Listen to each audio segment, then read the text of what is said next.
दोस्तों आज हम इस वीडियो में बात करेंगे कि शिवलिंग पर बिलपत्र, जल, दूध और घी क्यों चढ़ाया जाता है। इसके पीछे का रहस्य क्या है, इसके पीछे का कारण क्या है।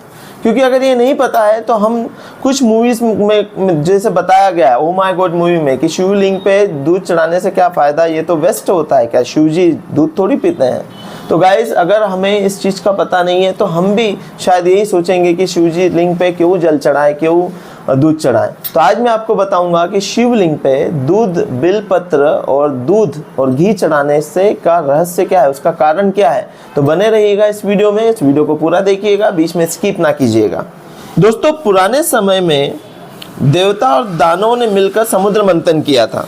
दोस्तों समुद्र मंथन में कौस्तुभ मणि, कल्प वृक्ष, ऐरावत हाथी, उच्च सेवा घोड़ा, महालक्ष्मी, धन्वंतरी, अमृत कलश जैसे 14 रत्न निकले थे।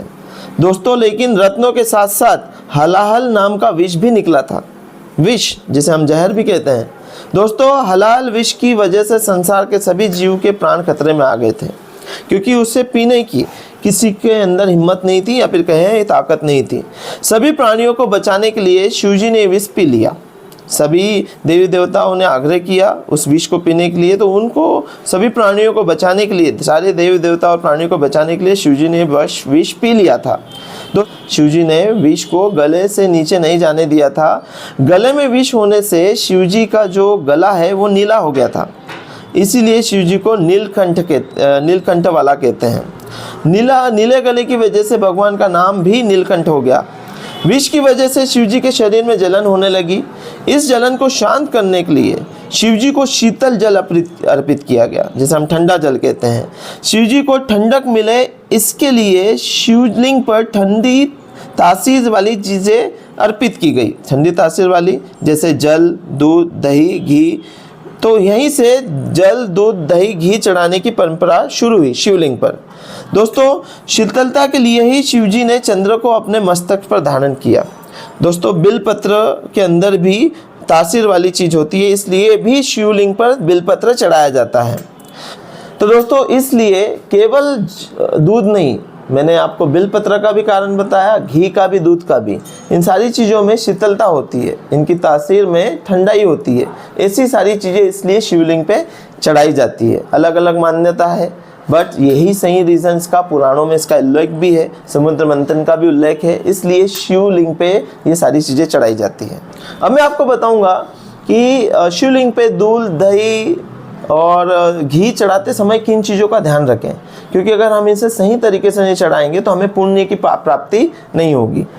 दोस्तों ध्यान रखें शिवलिंग पर जल सोने, चांदी, पीतल या तांबे के लोटे से ही चढ़ाएं। दूध के लिए चांदी के बर्तन का उपयोग करेंगे तो और अच्छा होगा। दोस्तों चांदी का लोटा ना हो तो मिट्टी के कलश से जल, दूध चढ़ा सकते हैं। स्टील, एल्यूमिनियम या लोहे के लोटे का उपयोग ना करें। पूजा पाठ के लिए धातुएं शुभ नहीं मानी जाती। लोटे में जल, दूध भरे और पतली धारा शिवलिंग पर चढ़ाएं। पतली धारा। जल, दूध चढ़ाते समय ओम नमः शिवाय मंत्र का जप करते रहें। तो दोस्तों अब मैं आपको बताऊंगा कि शिवजी की पूजा कैसे करें।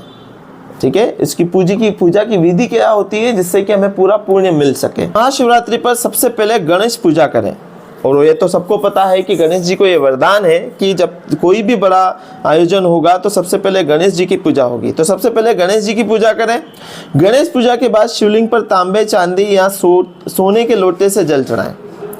दोस्तों जल चढ़ाते समय शिवजी के मंत्रों का जाप करें। जल के साथ ही शिवलिंग पर दूध, दही, शहद भी चढ़ाएं। दोस्तों अभिषेक करने के बाद शिवलिंग पर बिलपत्र, धतूरा, आंकड़े के फूल आदि चीजें अर्पित करें। मिठाई का भोग भी लगा सकते हैं। दोस्तों धूप दीप जलाकर आरती करें। भगवान के मंत्रों का जाप करें। शिव मंत्र ओम नमः शिवाय मंत्र का जाप कर सकते हैं। तो ये था दोस्तों शिवलिंग के से जुड़ी सारी चीजें। शिवलिंग पर जल, दूध, बिलपत्र क्यों चढ़ाया जाता है, कैसे चढ़ाया जाता है और शिव जी की पूजा कैसे की जाती है, शिवलिंग की पूजा कैसे की जाती है। तो वीडियो अच्छा लगा हो तो लाइक कीजिए, शेयर कीजिए और नीचे कमेंट बॉक्स में अपने फीडबैक्स दीजिए। फिर मिलेंगे ऐसे ही नॉलेजेबल टॉपिक के साथ। अभी के लिए इतना ही। Bye bye, take care.